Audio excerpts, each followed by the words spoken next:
So this is the Bigme B251 E-Ink Monitor. It's a full color Kaleido-free panel at 25.3 inches. And I released my first video on it just 2 days ago, and I thought I'd better do a really quick follow-up because I found out two things which make this actually amazing. And I said there was quite a big however, but I think these two things that I found out about it make it far better and far more likely to be a recommend. Okay, you might want to wait for my full review because I will do a full review after actually having used it here on my desk for my productivity station here at home. I'll use it for at least 2 weeks before I make something called full review on it. But let's look at those two things today. So let's just say that I'm a lot more excited about it now. And I don't know why Bigme haven't made a much bigger deal out of these two things. And I also don't know why other reviewers that I've seen haven't made a bigger deal out of these things as well. And Bigme did say that they were aiming to go beyond my expectations. And I think I was a little bit underwhelmed when I made that first video. I was a little bit unsure about the different modes and they weren't giving me quite as good a view as I thought. And I did say that, for instance, the mouse pointer was pretty much unusable in this really attractive image mode that it has. And then the web mode and the video mode just didn't look anywhere near as good. So the first thing is that it looks great in picture mode.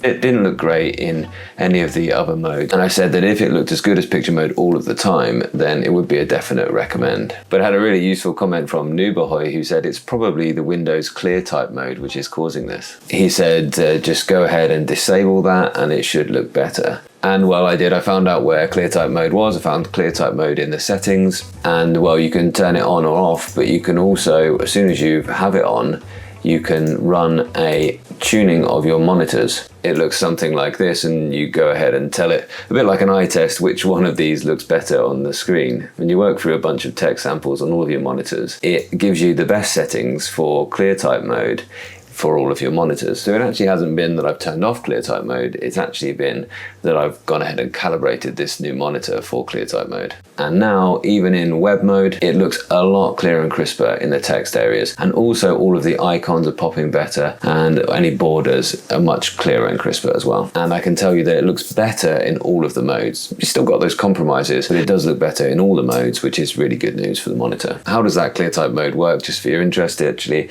it essentially splits all of the pixels into the subpixels, the RGB subpixels. And because when you're making black text on white screen, you only need to make one part of the pixel black to make it part of the text. So by making that 3 pixels, then you've essentially increased the resolution by a factor of 3, because you can make any one of those RG or B parts, you can make them black. This is a sort of cheat that Microsoft have been using on Windows machines for a long time, and it works just fine on IPS screens as well. I don't know if there is an Apple version of this on iOS. I imagine they've got something similar, and I'd imagine there's a wizard to calibrate it as well. But definitely run that. If you get this monitor, definitely go ahead and find the clear type mode and run that. And I can confirm that it does look really quite good now, and I'm really much more excited about using this thing. Now, I don't know if you've been noticing the screen changing when I've said picture mode, but hopefully you can see that just by a voice command it is changing between picture mode or text mode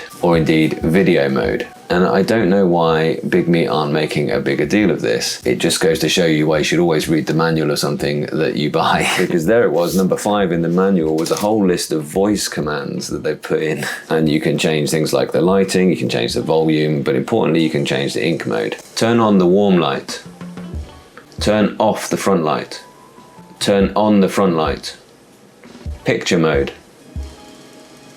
And I'm really impressed that, and actually if you speak sort of directly to it in a kind of loud and deliberate voice, it picks it up every single time. And it also passed my acid test of any kind of voice recognition, which is my Scottish father-in-law. He was able to use these voice commands just fine as well. So that's really good news. Again though, I'm not sure why they haven't made one of the commands just refresh the screen. It would have been a useful thing to have. And I guess this has been a really good idea from someone at Bigme, because this is designed as something that can house a all-in-one PC as well. And so it already has speakers and importantly a microphone built into it as well. And somebody's just come up with a good idea that we can actually just use the microphone in it to have some simple voice commands to give people that better experience of just being able to switch between those modes. So now when I want to look at something in picture mode, I can. When I want to read something on the screen, I can just fire it across. And the minute I need to start scrolling around and editing the thing, I can say web mode. and now it's in web mode and looking absolutely great. Web mode does seem to be a bit like the sweet spot for interacting with most apps. So whilst we're here, I think I'll just go ahead and get out something else with a Kaleido-free screen, which is the Boox Tab Ultra C Pro, and let's see how the mouse and the screen refresh actually works compared to that. The Tab Ultra C Pro is in ultra fast, and it still looks really quite crisp and clear. And you see, that's my experience of the mouse. It's not super fast. So the fastest mode on the Bigme is video mode. And yes, there's a similar sort of speed there with the pointer actually. And well, you can see that actually, yeah, it certainly does look a bit crisper down here on the Tab Ultra C Pro, but hold on one moment there, because although we know Kaleido Free at this size has got 300 dots per inch in black and white and just 150 dots per inch in color, this screen is better than QHD resolution. And although that works out at just 100, well, just shy of 150 pixels per inch here on a 25.3 inch screen, it's got 3,200 pixels across the bottom and 1,800 pixels up the side, and that is better than QHD resolution. So actually at this distance it does look perfectly crisp enough to read, but I think you can see that the Boox is doing a better job of showing the video there in its fastest mode, and it is doing a better job of actually having the text that bit crisper if you were to be really close to the screen. At this distance, that's perfectly crisp enough, and it's better resolution than these two monitors are at that size. Now, I was expecting to be able to tell you that actually the mouse pointer was faster down here and easier to use down here, but actually there is not a lot in it. And I would say that really in the video mode, it's just as fast here,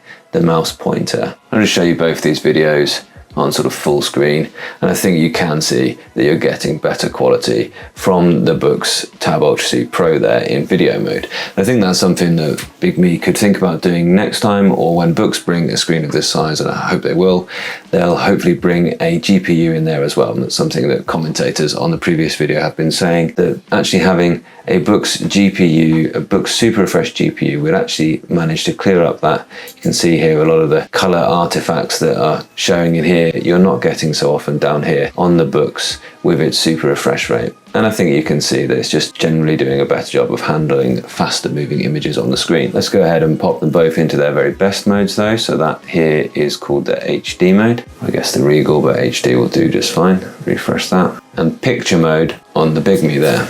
And again, refresh. And you can see once again, you're getting a bit more crispness on the smaller screen, but generally they're both doing a pretty good job in their best mode, as you might expect of the same screen technology. So it's still early days for me in this screen, and I wouldn't call this an early review yet, but this is really good news. These two things are definitely going to really improve my use of the screen. The fact that the text is looking more readable in all the modes, web mode, for instance, being probably where I'll live most of the time for interacting with different apps, and that you now have that way to quickly switch between the two. So when I want to see something look as good as it can, but I don't need to interact with it so much, I can just change into image mode, and then when I want to type or interact with an app, I can change to one of the other modes more quickly. And if you're someone who's interested but maybe was a little bit put off by my first experiences, well, I can tell you those experiences have got better so far, and perhaps you can buy with a bit more confidence, and there is a link in the description as you would expect. So this is a good thing, and I haven't tested the Dasung Paperwhite 25.3 inch monitor yet. I'd love to see that. It's another color monitor at this size.